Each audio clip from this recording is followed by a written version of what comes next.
Hello everyone, welcome to my channel, The United Frontier. So at last, a happy weekend for every Manchester United fan out there. Our first 3-0 victory at Old Trafford since May, and our first match of this season at Old Trafford where we were 2-0 up at the halftime, and a perfect send-off for Ruud van Nistelrooy. We couldn't ask more from this Manchester United, especially after Erik ten Hag was sacked. हम लोग कभी नहीं सोचे थे कि Ruud van Nistelrooy Manchester United manage करेंगे और वो हम लोग देख पाएंगे, और वो सपना हम लोग का पूरा हुआ। हालांकि कम टाइम के लिए पूरा हुआ, लेकिन पूरा तो हुआ, वही इंपॉर्टेंट है। मैं तो मेरे लाइफ टाइम में कभी भी नहीं सोचा था कि मैं रूट वैन निस्टेलरॉय को देखूंगा as a Manchester United manager. And last summer में जब वो as a assistant coach appointed हुए थे मैनचेस्टर यूनाइटेड में, तभी से मैं एक्साइटेड था। और एरिक टेन हैग जब सैक हो गया, उसके बाद उनको इंटरिम मैनेजर किया गया, तो in a way our dream became true. और 4 मैच मैनेज करने की मौका मिला उनको। चारों ही मैच कोइंसिडेंटली ओल्ड ट्रैफोर्ड में ही था। चारों मैचेस में 3 मैच हम लोग जीत चुके हैं और 1 मैच ड्रॉ किए। इसका मतलब रूट वैन निस्टेलरॉय अपना जो टेन्योर यहाँ पे मैनचेस्टर यूनाइटेड में खत्म कर रहे हैं, वो अनडिफिटेड मैनेजर होके खत्म कर रहे हैं, and for which we all Manchester United fans are proud of him, and we really thank Root कि जब एरिक टेन हैग सैक हो चुके थे तब कुछ सही नहीं लग रहा था उस वक्त, जहां पे रूबेन अमोरिम की अनाउंसमेंट हुआ। लेकिन रूबेन अमोरिम को स्पोर्टिंग में कुछ मैचेस मैनेज करना था, उसके बाद वो हम लोग को ज्वाइन करते, और इस बीच रूट वैन निस्टेलरॉय को मौका मिला था हम लोग को थोड़ा संभालने का। रूट वैन निस्टेलरॉय को एक मौका मिला था to stabilize our team a little bit, and I must say Ruud has done it brilliantly. और जी हाँ, इसीलिए हर एक Manchester United fans will be proud, हर एक Manchester United fans will be thankful to Ruud van Nistelrooy कि हम लोग भले ही चांस क्रिएट तो कर रहे थे, लेकिन कन्वर्शन रेट हम लोग का बहुत ही खराब था। रूट वैन निस्टेलरॉय आते प्लेयर्स में थोड़ा बहुत चेंज ऑफ मेंटालिटी आया, क्योंकि फर्स्ट 11 में अंडर रूबेन अमोरिम चांस पाने के लिए उन लोग को थोड़ा बहुत फाइट तो पुटअप करना पड़ेगा ऑन द पिच। और उसी के साथ जब एक मैनेजर सैक हो जाता है, उसके बाद थोड़ा बहुत बाउंस वाली लग भी आता है, और वो चीज हम लोग देख पाए हैं ऑब्वियसली, क्योंकि रूट एज सच कुछ ज्यादा चेंजेस करने का मौका नहीं था, लेकिन फिर भी अपने ही लिमिटेशंस में रह के आई मस्ट से कि Ruud had done a brilliant job. और उसी के साथ लेस्टर के साथ हम लोग काराबाओ कप में 5 गोल मारे थे और 2 गोल कंसीड किए थे। उसके बाद चेल्सी के साथ हम लोग प्रीमियर लीग में 1-1 ड्रॉ किए थे। वो मैच का क्वालिटी उतना अच्छा नहीं था, लेकिन उसके बाद पाउक के साथ भी डिसेंट सा मैच था, जहां पे हम लोग उतने भी अच्छा नहीं थे, उतने भी बुरे नहीं थे, लेकिन फिर भी we grind out of it और हम लोग 2-0 जीत गए, और पहला जीत मिला हम लोग का at European stage in this season. और 1 साल बाद हम लोग यूरोप में एक मैच जीते, और उसके बाद लेस्टर के साथ एक होम मैच था प्रीमियर लीग में। और हम मैनचेस्टर यूनाइटेड फैंस ये चाह रहे थे कि ये लास्ट गेम जो रूड मैनेज करेंगे ओल्ड ट्रैफोर्ड में अगेंस्ट लेस्टर, वो गेम हम लोग जीत जाए, और इन द एंड वही हुआ जो हम लोग सोचे थे। एक कॉम्प्रिहेंसिव विक्ट्री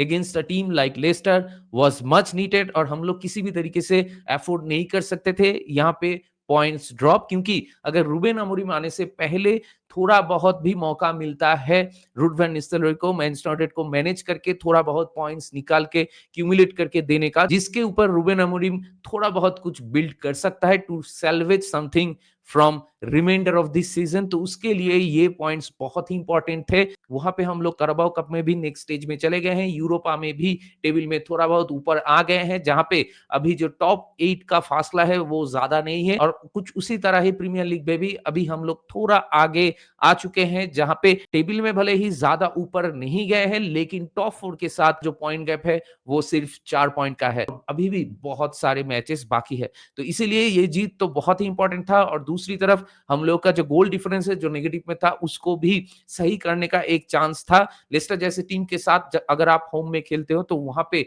आपको ऐसे चांसेस बड़ी करने पड़ेंगे ताकि आपका गोल डिफरेंस थोड़ा बेटर हो। और इस लिहाज से अगर मैं कहूं तो exactly what we would have expected our team to play और to start the game against Leicester, ठीक उसी तरह ही हम लोग ये मैच शुरू किए थे। ये एक ऐसा गेम था जहां पे हम लोग के पास जितने भी थोड़े टेक्निकल प्लेयर्स हैं, वो सारे प्लेयर्स शाइन करे। आप ब्रूनो फर्नांडिस की बात करो, आप आमाद दियालो की बात करो, आप मज़ारुई की बात करो, सारे प्लेयर्स जो टेक्निकल है वो प्लेयर्स अच्छे थे इस मैच में। और ब्रूनो का तो ये 250th मैच था for Manchester United as a player, और ये मैच में ही ब्रूनो को अपना पहला गोल मिला from open play in this season of Premier League. Match जब शुरू हुआ तो ये मैच शुरू होने के एकदम शुरू से ही हम लोग were the better team and we are in the front foot, और उसी के साथ कंटिन्यूअस प्रेशर क्रिएट कर रहे थे लेस्टर के ऊपर, और उसी के साथ एक अर्ली गोल हम लोग को मिल जाता है। वहां पे आपको अहमद को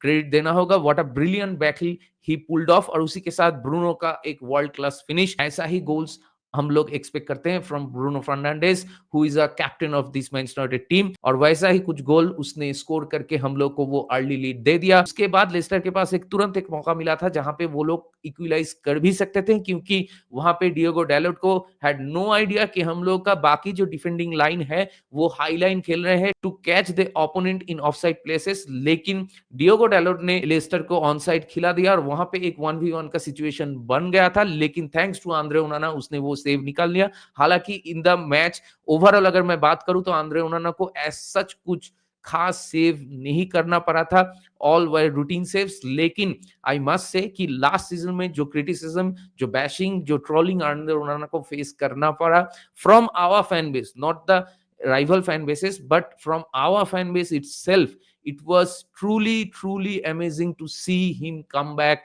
so strong कि ये साल में, ये सीजन में ओनाना is one of the best players of Manchester United, और एक के बाद एक सॉलिड परफॉर्मेंस ओनाना दे रहा है in all the competitions. Just like Harry Maguire उसने जो कमबैक किया था उसी तरह ओनाना ने भी कमबैक किया है इस सीजन में, तो you have to give him a huge credit. और उसी के साथ अगर मैं मैच की बात करूं तो मैच में वो एक दो चांसेस को छोड़ के फर्स्ट हाफ में we played brilliantly, we were creating chances here and there, और उसी के साथ एक सेकंड गोल भी मिल जाता है जहां पे मजरूई ने एक ब्रिलियंट क्रॉस डाला बॉक्स में और ब्रूनो ने एक हेडर मार दिया। हालांकि बाद में उसको ओन गोल दिया गया, लेकिन ब्रूनो ने जो वहां पे प्रेशर डाला डिफेंडर के ऊपर and he was trying to head it away, उसने बिल्कुल ही सही एग्जीक्यूट किया है, और उसी के साथ सेकंड गोल भी हम लोग को मिल जाता है। तो 250 वाला मैच में Bruno Fernandes has given his best performance of this season in Manchester United shirt. और उसी के साथ हाफ टाइम में हम लोग 2-0 लीड के साथ जा रहे थे, लेकिन बिल्कुल हाफ टाइम से पहले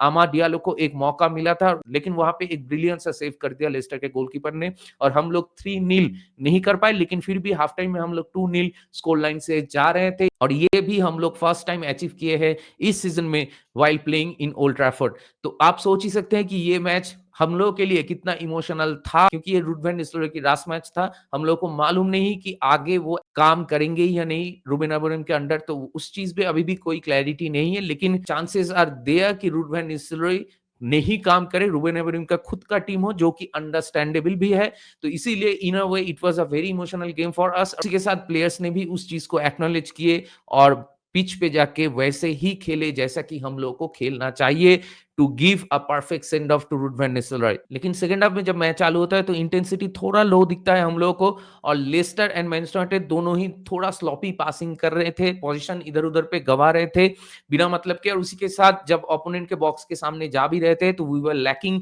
सम quality, we were lacking the final pass. कुछ वक्त तक ऐसे भी देखने को मिल रहा था कि Leicester were keeping the ball and we were happy to see them to keep the ball. हम लोग सिर्फ अपना जो शेप है, डिफेंसिव शेप है, उसको मेंटेन कर रहे थे and we were doing it perfectly fine. और यहाँ पे आपको उगारते को क्रेडिट देना होगा। Ugarte had a brilliant first half, लेकिन उसका सेकंड हाफ और भी ज्यादा बेहतर था, क्योंकि सेकंड हाफ में हम लोग क्रिएटिव वाइज एज सच कुछ क्रिएट नहीं कर रहे थे। लेस्टर के पास बॉल था, हम लोग चाह रहे थे कि हम लोग डीप डिफेंडिंग करेंगे और एक काउंटर की हम लोग कोशिश करेंगे to kill the game off, और ऐसी कुछ स्ट्रेटेजी लेके सेकंड हाफ में हम लोग आए थे और हम लोग वही चीज को एग्जीक्यूट कर रहे थे। तो इसलिए आपको लग सकता है कि क्वालिटी थोड़ा कम था, जो कि था, और उसी के साथ थोड़ा बहुत स्लॉपी पासिंग भी हम लोग कर रहे थे, लेकिन वहां पे manual Ugarte was brilliant. Casemiro भी अच्छा था, कैसेमीरो का फर्स्ट हाफ बहुत ही बढ़िया था, लेकिन सेकंड हाफ में Casemiro up to the mark नहीं था जब तक वो पिच पे था, लेकिन Manuel Ugarte was brilliant, what a brilliant game he had. और उसी के साथ सेकंड हाफ में हॉयलैंड को भी बहुत शार्प लग रहा था, हॉयलैंड इधर उधर काउंटर अटैक पे बिल्डअप करने में हम लोग को मदद कर रहा था, लेकिन कोई क्लियर कट चांसेस हॉयलैंड के लिए हम लोग क्रिएट नहीं कर पा रहे थे। और एक टाइम के वक्त डियोगो डायलॉग को सब करना बहुत ही नेसेसरी हो गया था रूड वैन निस्टेलरॉय के लिए, और इसीलिए उन्होंने जॉनी इवांस को लाए। जॉनी इवांस को सेंटर बैक में हम लोग खिलाए, डियोगो डायलॉग के जगह पे हम लोग माजुरी को राइट पे लेके गए, और लेफ्ट बैक में हम लोग लिसांड्रो मार्टिनेज को खिला रहे थे, और उसके साथ हम लोग राशफोर्ड को भी सब्स्टिट्यूट कर चुके थे और गर्नाचो को लेके आए थे, क्योंकि मार्कस राशफोर्ड का भी दिन उतना कुछ खास नहीं था, तो इसीलिए मार्कस राशफोर्ड को सब्स्टिट्यूट करना पड़ा। और अलेहांद्रो गार्नाचो आने के बाद हम लोग कुछ कुछ चांसेस क्रिएट करने की कोशिश कर रहे थे थ्रू आवर लेफ्ट चैनल, लेकिन हम लोग एज सच कुछ क्रिएट नहीं कर पा रहे थे। लेस्टर के पास भी सेकेंड हाफ में एज सच कुछ अच्छा मौका नहीं था, कुछ कुछ हाफ चांसेस थे which we were defended very brilliantly, और उसके बाद एक काउंटर अटैक का चांस मिल जाता है जहां पे गार्नाचो को हम लोग रिलीज करते हैं, लेकिन गार्नाचो ने वो चांस गवा दिया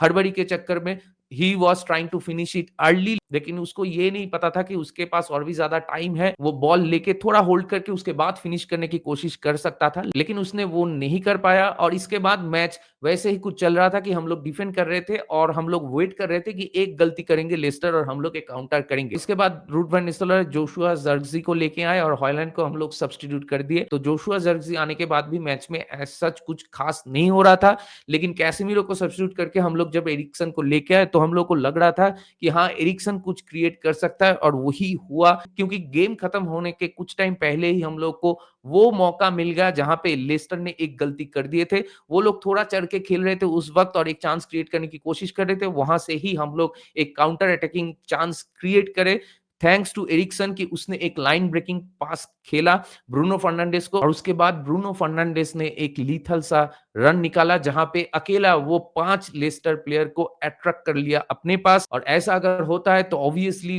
जितने भी सारे दूसरे अटैकर्स है उनको टाइम एंड स्पेस मिल जाता है। तो ब्रूनो बॉल को कैरी करते हुए ओपोनेंट के पेनल्टी बॉक्स तक लेके जाते हैं और उसके बाद एक अच्छा सा थ्रू बॉल सेट कर देते हैं फॉर गार्नाचो, और गार्नाचो वहां से एक वर्ल्ड क्लास कर्लर गोल मार के 3-0 कर देता है स्कोर लाइन। और उसके बाद आई मस्ट से कि we as a Manchester United fans were feeling relieved कि हाँ भाई 3 पॉइंट मिल चुका है और रूट वैन निस्टेलरॉय अपना लास्ट मैच जीतते हुए जाएंगे। और उसी के साथ गार्नाचो को भी वो इंपॉर्टेंट गोल मिल गया, क्योंकि रिसेंट टाइम्स में गार्नाचो को बहुत ज्यादा क्रिटिसिज्म मिल रहा था, सोशल मीडिया में भी बहुत सारे लोग बहुत सारे अब्यूज कर रहे थे गार्नाचो को, क्योंकि दे वर टू क्रिटिकल। और मैं एक चीज बार बार कहता हूं कि गार्नाचो अभी भी कोई फिनिश प्रोडक्ट नहीं है, he is still young, he is still raw, तो he needs that time to be that player what we are expecting of him now. तो ये तो हो ही नहीं सकता है, एक मैच में गार्नाचो गोल मारेगा, एक मैच में मिस करेगा, यही बात है। और एक चीज तो मानना पड़ेगा कि रूट वैन निस्टेलरॉय ने गार्नाचो को स्टार्ट नहीं दिया, उसको बेंच से लेके आए। तो और ये चीज मैं हमेशा कहता हूं, जब भी गार्नाचो बेंच से आता है तो उसका इंपैक्ट ज्यादा होता है, आइदर वो गोल मारता है या फिर असिस्ट वो देता ही देता है। तो वो फिर से एक बार हम लोग को देखने को मिला कि मार्कस राशफोर्ड के साथ हम लोग शुरू किए थे, कुछ काम नहीं बन रहा था, तो हम लोग गार्नाचो को लेकर और गार्नाचो ने एक गोल मार दिया। जब अमोरिम आएंगे, क्योंकि रूट वैन निस्टेलरॉय का आज ही लास्ट डे था एज ए इंटरिम मैनेजर, इसके बाद अमोरिम आएंगे और अमोरिम काम करना चालू करेंगे, तो अमोरिम के अंडर हम लोग को कंटिन्यूअसली हार्ड वर्क करना होगा, उसके सिस्टम के हिसाब से हम लोग को खेलना होगा, और उसी के साथ जो कन्वर्शन रेट है उस पर अभी भी हम लोग को काम करना होगा, क्योंकि इस सीजन में अगर प्रीमियर लीग से हम लोग को कुछ सैल्वेज करना है, जो कि इम्पॉसिबल नहीं है, तो हम लोग को प्रॉपर हार्ड वर्क करना होगा ट्रेनिंग में, और उसी के साथ मैच डे में वो चीजें एग्जीक्यूट करने की कोशिश करना होगा। तो overall it was a brilliant game. Second half में उतना कुछ खास नहीं था सिवाय उस गोल का, लेकिन पहले हाफ में we played brilliantly, so we couldn't ask for more from this players and from this Manchester United team to give a proper send off to Ruud van Nistelrooy, which he surely deserves. And I am very very happy that I get to see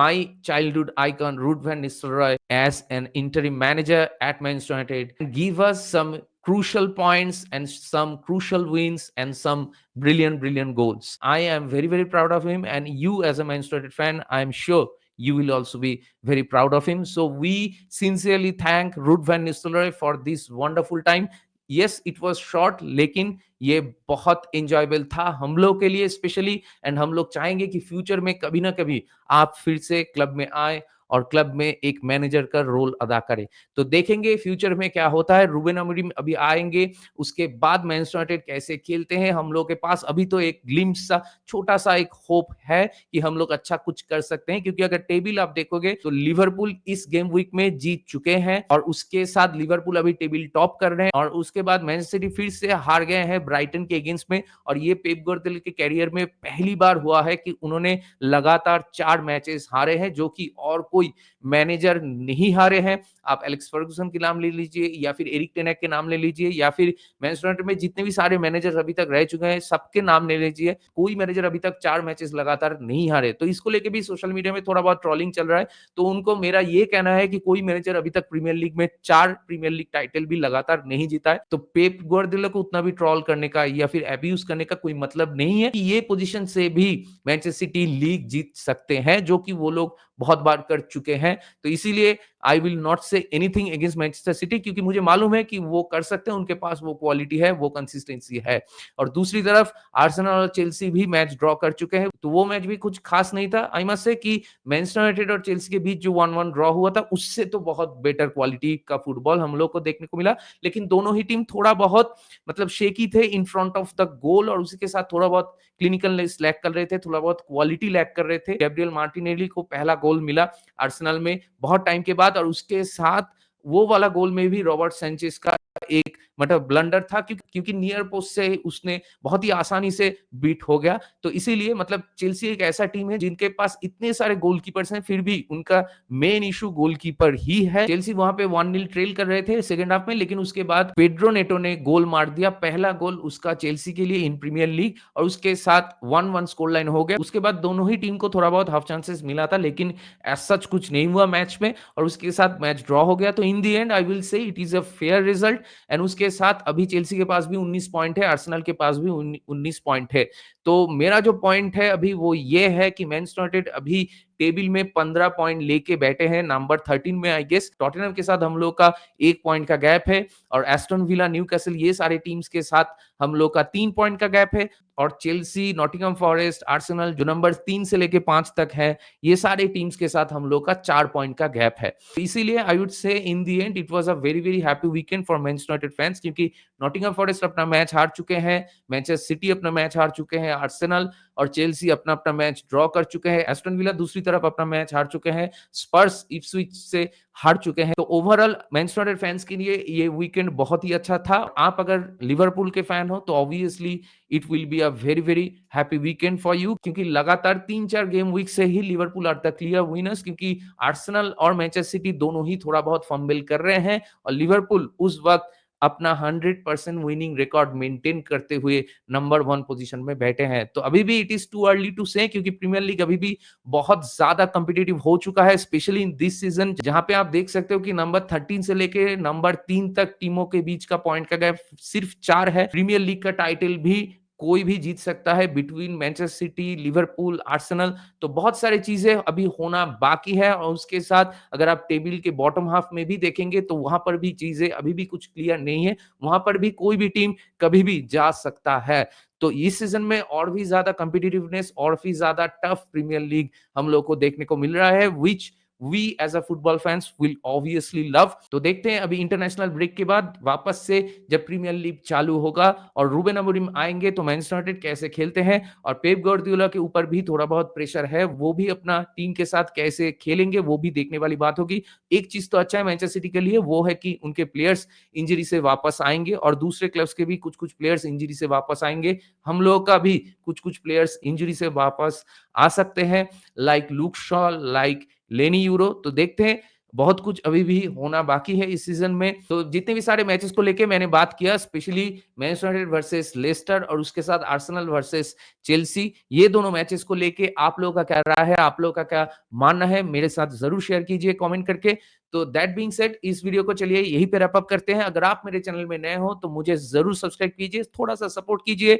और शर्माइए मत, इस video को like कीजिए और share कीजिए अपने जान पहचान वालों के बीच, अपने दोस्तों के बीच जिनको ऐसे वीडियोस देखना पसंद है। तो बहुत जल्दी मिलेंगे अगले वाले वीडियो में, तब तक ख्याल रखिए अपना, take care, good bye, glory glory Manchester United and keep the red flag high.